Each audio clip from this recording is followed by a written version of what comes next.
Module 9, filter backwash recycling rule. All right, upon completion of this module, participant will be able to define what exactly is the filter backwash recycling rule and how does it apply to me, or is it applicable to me. We're going to look at the regulatory overview of this particular rule as well as the various methods for filter backwash recycling compliance. Right, the purpose of this rule was to ensure adequate level of public health by protection of minimizing the risk associated with cryptosporidium in the recycled flow. What is cryptosporidium and why is it of some concern to us? Killed numerous people up in Indiana. Milwaukee? I was getting there. Right, absolutely. 1993 was the date, the year. And what happened because of, again, compromised filters or what have you, the cryptosporidium protozoa was in the water source for approximately 2 weeks.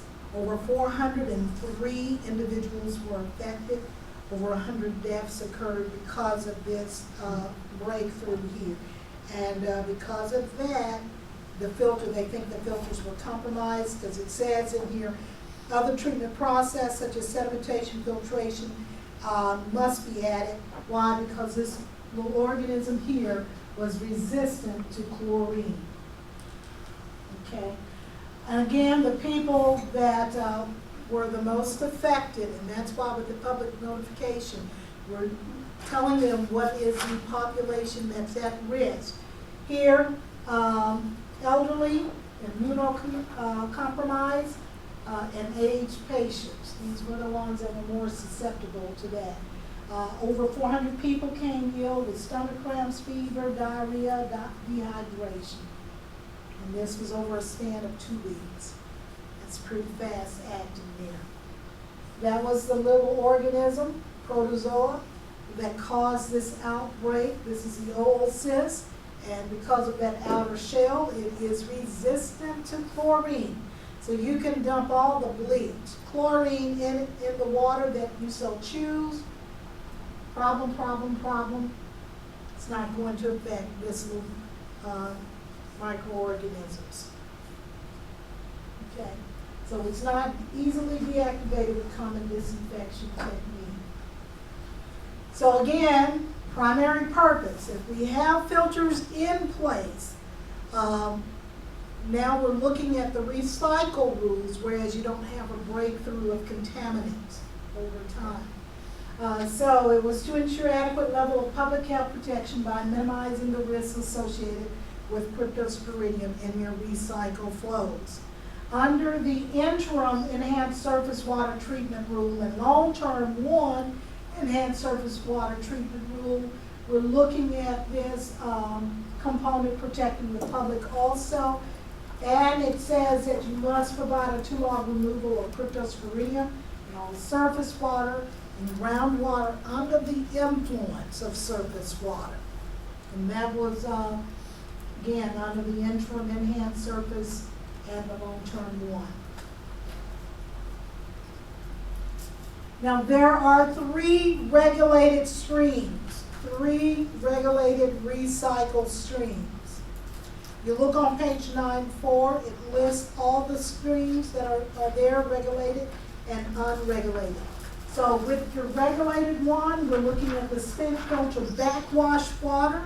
We're looking at your thickener supernatant and liquids from the dewatering process. We're regulating all of these streams.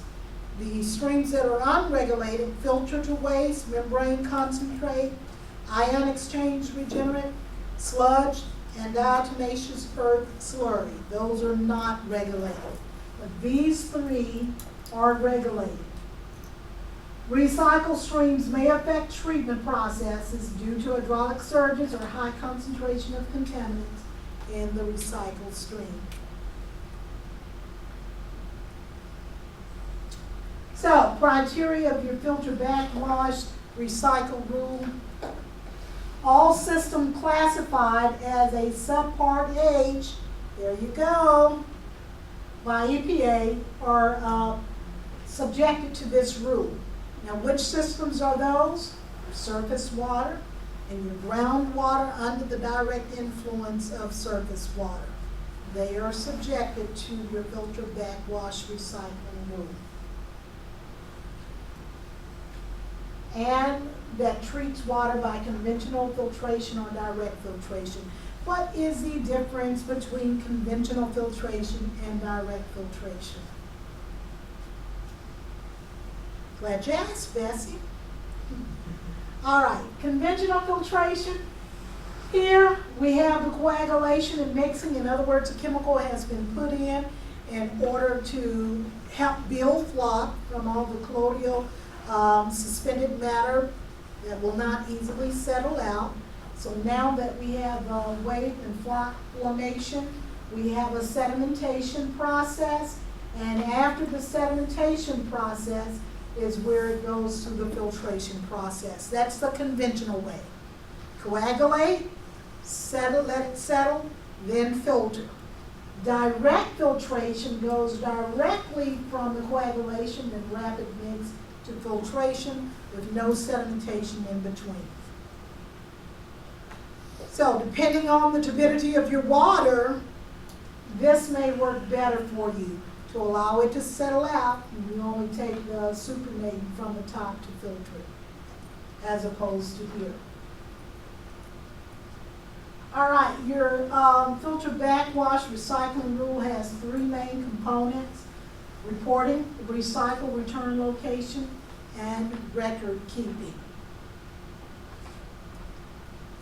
All right, for the reporting, again, it says the filter backwash requires a system to notify the state in writing about its recycle practices if you fall into the subpart H.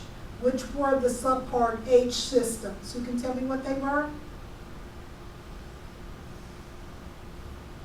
Anything under groundwater under the influence? Super, groundwater and the direct influence of surface water and surface water. Excellent. So if you fell into one of those, then you're subjected to this particular rule here. And the following must be reported to the state.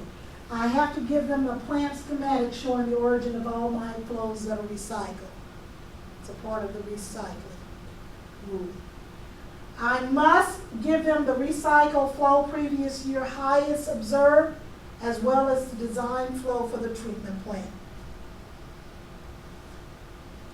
The other thing that I must provide to the state is the state approved operating capacity for that particular plant.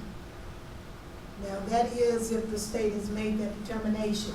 If they've not given that to you, can't give them anything that you don't have. What is not a part of this wash recycling rule is the chemical dosing information. Now does that mean that I don't have to keep tab of that? No, you've still got to document what you're doing in the plant. You just don't have to give the dosing information to the state.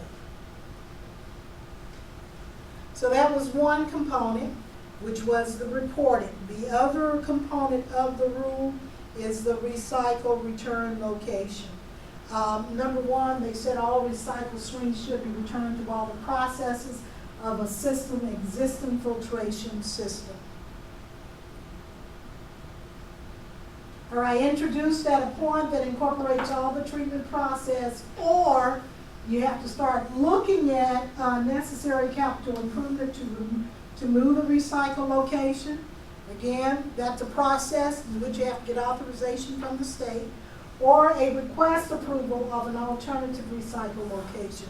So those are your options there.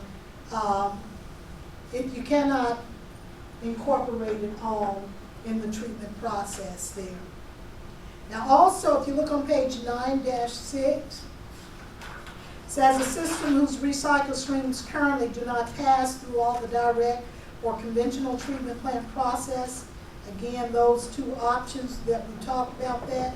One must have been completed by June 2006. We're past that right there, which was the capital improvement there.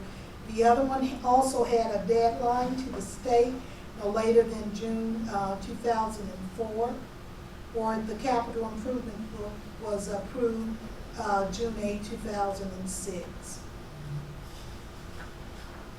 So you have to keep those deadline dates in mind when we're looking at these rules, especially since we're kind of going back in time looking at them.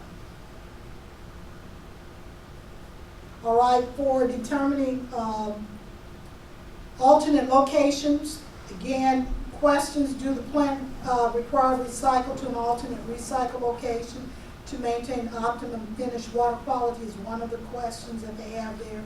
Does the plant have a unique treatment requirement or process that require the return of recycled streams to an alternate location is another one.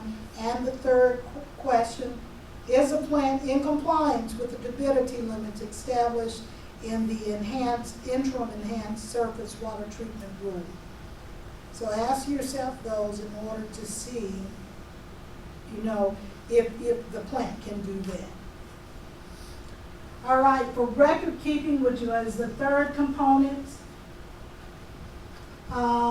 we've already said the plant schematic and all of that must be a part of the reporting.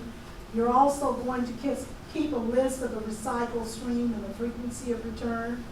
We need to make sure that we are well documenting the average, maximum, your backwash rates, your process in minutes. And again, how do we determine when to backwash? Is it based on how long the operator thinks? How do we determine when to backwash? Will the turbidity of the water play into this? Possibly. You have a loss of head gauge, right? Will that play into this? Absolutely.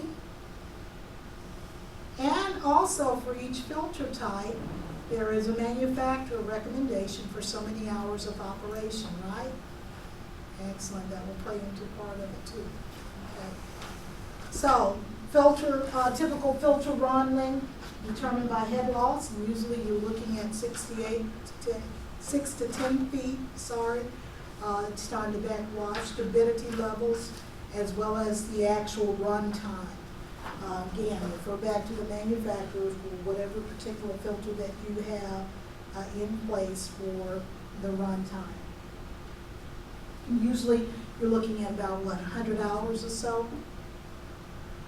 You all have some that are different? We have a continuously backwashing program. Okay. So they continuously backwash. You've got water quality. Okay, so yours is going more quality of the water as opposed to hours of operation. And that's why it's so critical to make sure you know what the manufacturer recommends based on the filter that you have in place. All right, we're going to keep records: type of treatment provided for the recycled stream before it re-enters the conventional or direct filtration process, physical dimensions of the equalization or treatment units, hydraulic loading rates, as well as chemicals and any other thing that may be applicable there.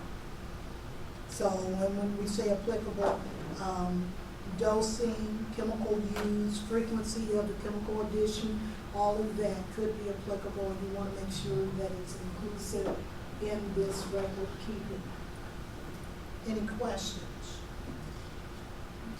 Okay. Again, they give you a date on that. One of the things they do specify here is that all the information that you are gathering for your record keeping, for reporting and all of that, must be made available if you have state reviews doing sanitary surveys, or if you're doing the comprehensive performance evaluation or other site visit. You want to make sure this information is readily at your fingertips. And when you fail to report or fail to comply with the reporting requirements, is it a Tier 1, Tier 2, or Tier 3 violation? Failure to comply with record keeping monitoring, Tier 1, 2, or 3? Tier 3, excellent. Which means now you have to notify the public, failed to do it within 90 days for Delaware, 12 months for EPA. You have a checklist on page 9-8. Again, just making sure you have all of this in play prior to your surveys or CPEs and all. The plant schematic, origin of the recycle stream. In other words, everything that we just talked about is on this checklist. Giving you again when each of it is due, the list of the recycle stream, the average backwash flow rate, maximum flow rate for backwash, the run time in minutes, all of that is on here, a good checklist for you for reporting and record keeping. Make sure you have everything you need for your reports and for the required record keeping.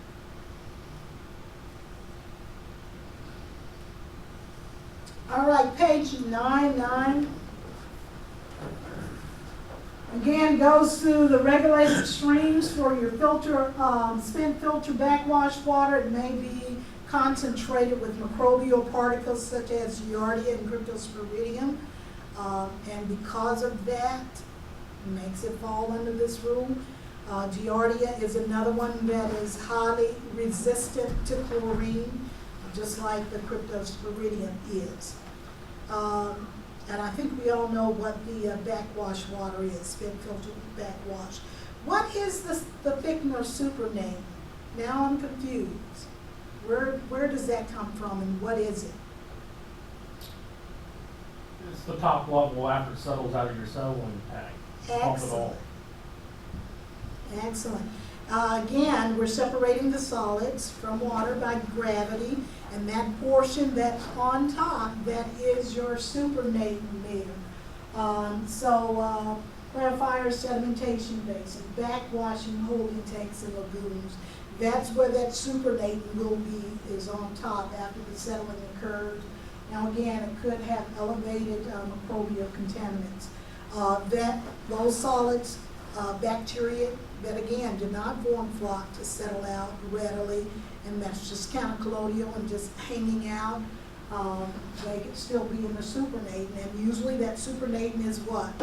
Returned back to the headworks, and so it could be again returning of these microbial contaminants. And then we have the liquids from the dewatering process. Again, like the thickener, we're removing water, and that's what we're doing. You can do it via belt press, where we have a series of different pressure belts to press the liquids from the solid to produce the cake. That liquid is returned. Centrifuge, where again, we're spinning it at a very, very, very, very high RPMs to separate the liquids from the solids. Or drying beds, you're putting it out there on top of sand, can be vacuum assisted in order to remove the water. 0.3 to 0.4% of your total water plant production may be from the dewatering process. Again, it can have concentrated amount of cryptosporidium, aluminum for plants that's using alum as your coagulant, as well as other contaminants that may be present in the dewatering process. Unregulated streams filter to waste. This is wastewater from filters being prepared to return to service. Can be the second largest amount of waste streams generated by the plant. However, this water can be recycled or disposed of. We have the membrane concentrate reject, either returned through the membrane for treatment or disposed of through land application, sanitary sewer, surface water. Remember, as you're returning it, you're getting more and more concentrate there. So if I'm going to land apply it, it has to meet certain criteria before I can land apply it. If it does not meet those criteria, then I have to do what? Landfilling. In other words, I got to pay someone to take my waste because it's high in something. Sanitary sewer, I have to, again, make sure that it's not hazardous, because if I put it down in the sanitary sewer, what's going to happen to my wastewater treatment plant? So I don't want to put anything that may be injurious to on the wastewater side. And I definitely don't want to discharge it to surface water unless I have a permit to do so. All right, we have the ion exchange, residual streams here generated when the resins are regenerated, rinsed, or backwashed. Sludge from our softening plants or contact clarifiers. Again, you see the thickener, gravity separation of your liquids from your solids. Solids are usually recycled, and they are an intrinsic, I can't say the word, someone help me out. Intrinsic, there you go, part of the treatment process. In other words, in some systems, especially on the wastewater treatment side, that's the way we repopulate the plant, is through the return of the solids. Slow sand filtered to waste, generated over 1 to 2 days of the slow sand ripening process. The diatomaceous earth slurry, generated when the filter is clean. Now the volume may be a concern if it's recycled. And then you have minor streams that are out there that are non-regulated, waste from spills, laboratory analysis, wash down of your plant facilities, leads. And most of these are small in volume, but they can be of some concern if you're recycling them, because they may have concentrated levels of whatever you're doing, whatever contaminants.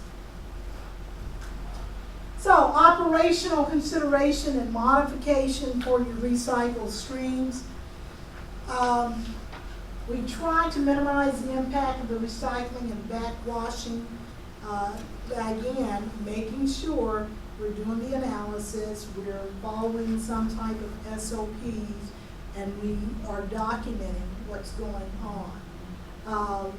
You can also look at how do you optimize what you're doing, the treatment process, whereas it will have less an impact on the recycled streams.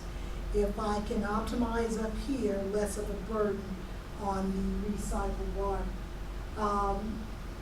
Look at implemented with or without equalization.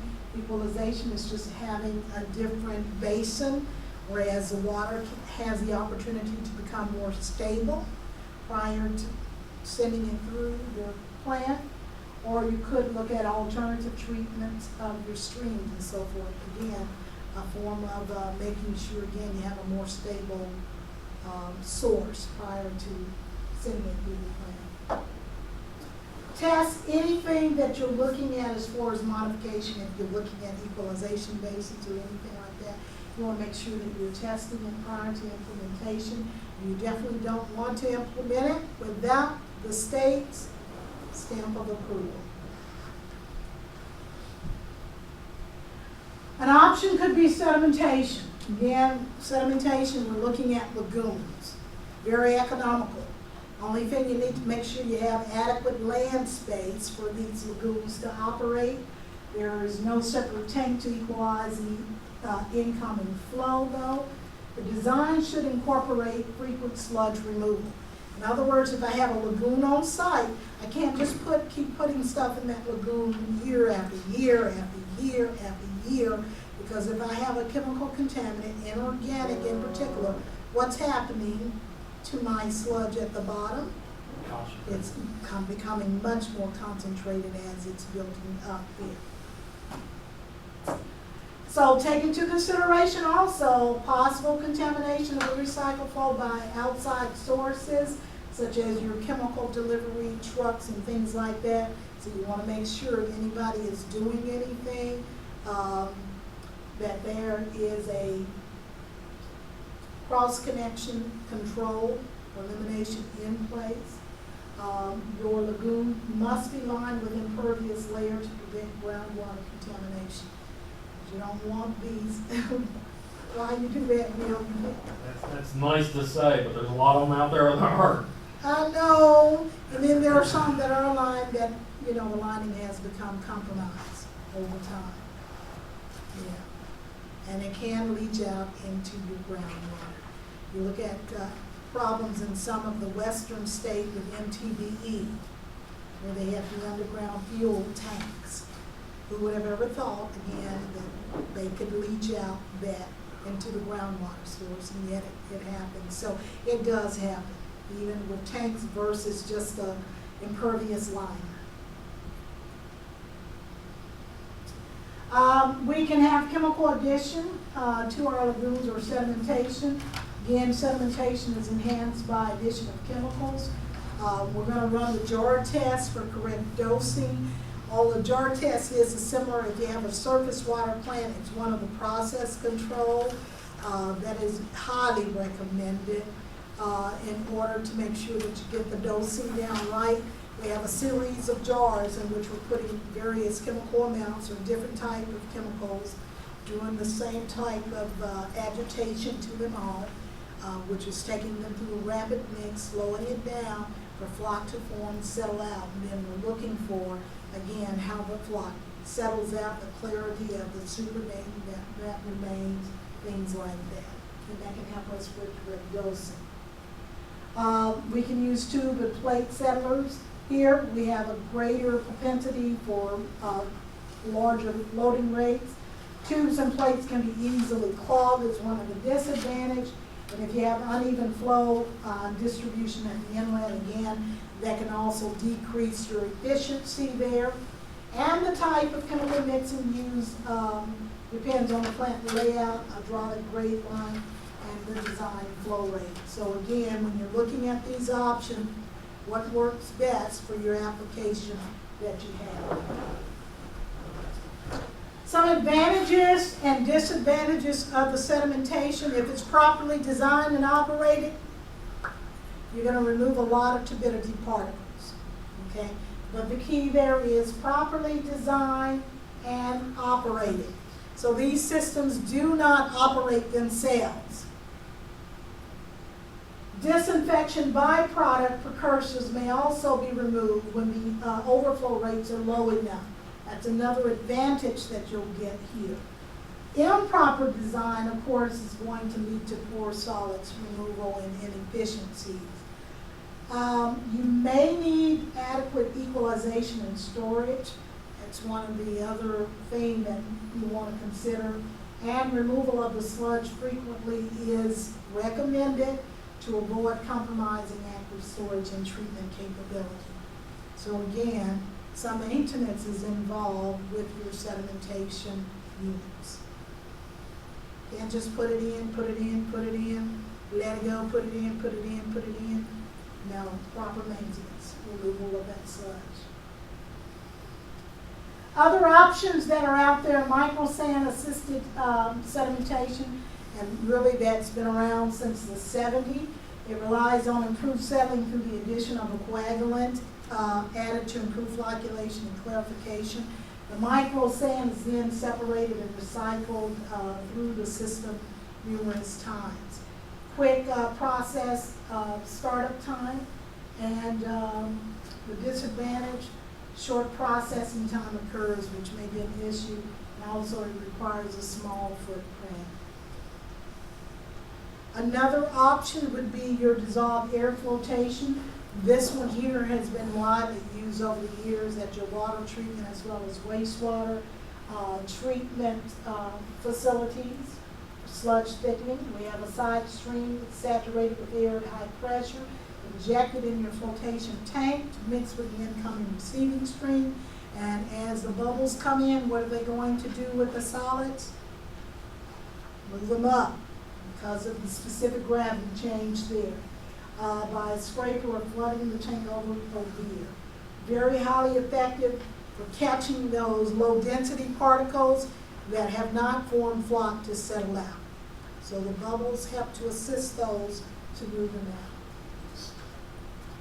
out. Another option is granular bed filtration. Here again, you may have to pre-treat with chemicals with or without flocculation prior to the filter. Expected advantage is a higher rate of particle removal. However, with the higher rate, you're going to pay a little more for this type of option here. It is a complex process, greater volume of waste, and again, may need a little more operation attention to it. And then we have membrane filtration, microfiltration, ultrafiltration, particle removal. This will remove very high levels of particles. It's used to treat a wide variation in the inflow and water quality with little or no adjustment to the process. Any type of filtration, you're looking at, again, complex equipment. And over time, your membranes are subjected to fouling, which you'll have to deal with that. And again, these are the different types of membrane filtration that you can have. And this one's not in your book, but it can tell you exactly what it removes. And even with the microfiltration, cryptosporidium and giardia, it says to 10 microns can be removed there. But as you can see, reverse osmosis is the one that removes aqueous salt, metal ions, synthetic dyes, sugars up to 0.00 microns.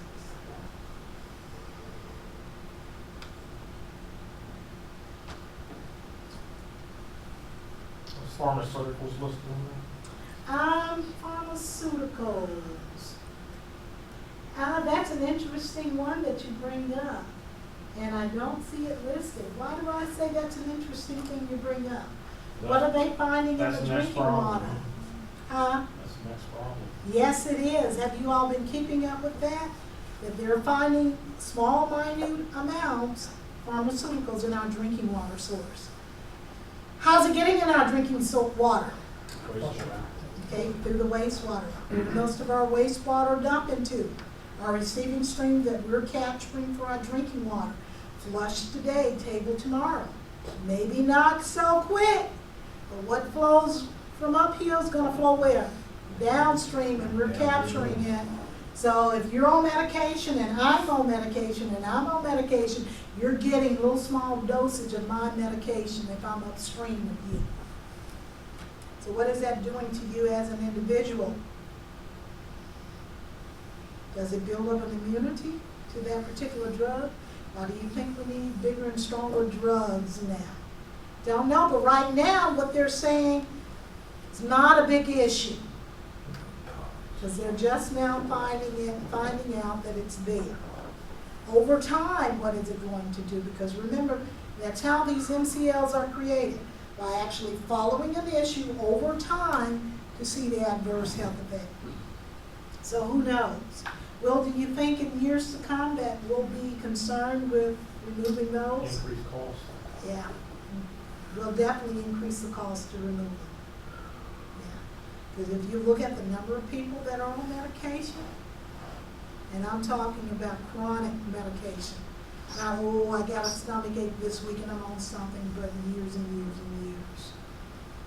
So, that's something else. I agree with you. It's something else down the road we're definitely going to be concerned with and look at removing it as those levels increase.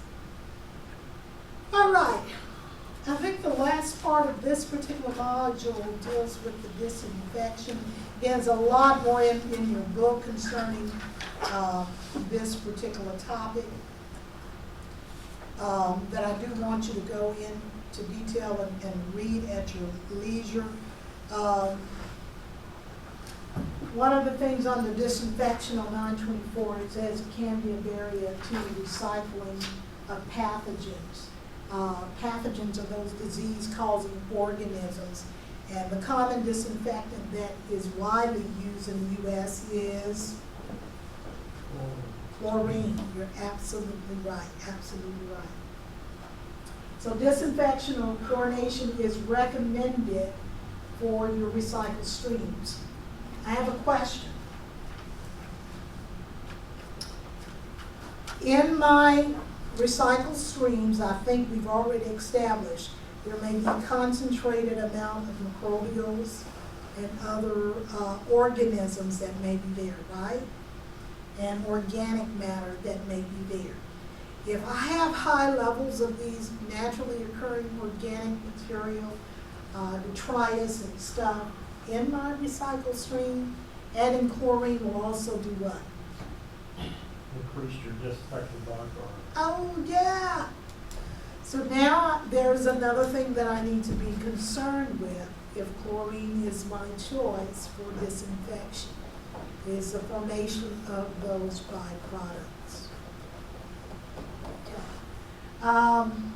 Take into consideration when deciding whether or not this is the way you want to go, what level of inactivation is actually necessary Should chlorine be used along or with solid removal treatment process and the potential impact of your finished water quality?